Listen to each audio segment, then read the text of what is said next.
Welcome to our channel. Today we how to log into Rumble, watch and upload videos step by step clearly. First, open your preferred web browser. In the address bar, type in the URL for Rumble, which is www.rumble.com. Once the website loads, locate the login button in the top right corner of the page. Click on the login button. You will be directed to the login page. Here, you need to enter your email address in the first field.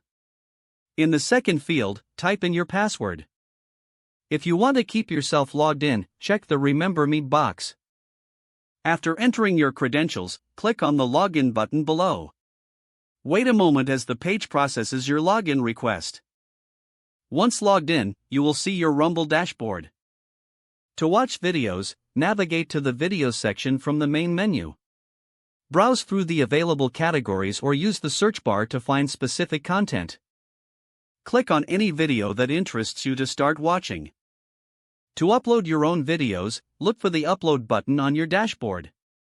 After clicking Upload, you can either drag and drop your video file or fill in the required details such as video title, description, and tags. Adjust any privacy settings as needed before proceeding.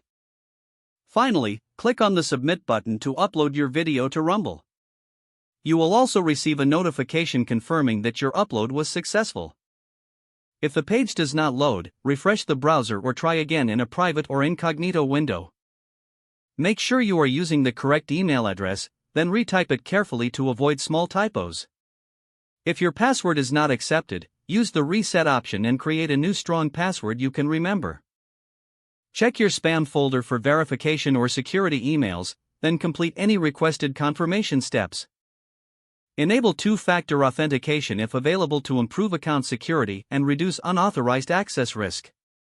After signing in, review your profile details so your contact information. If you see an error message, note it down and try again after restarting your device and internet connection. Log out when you finish, especially on shared devices, to keep your account and payment information secure. Don't forget to like this video and subscribe to our channel for more step-by-step tech guides.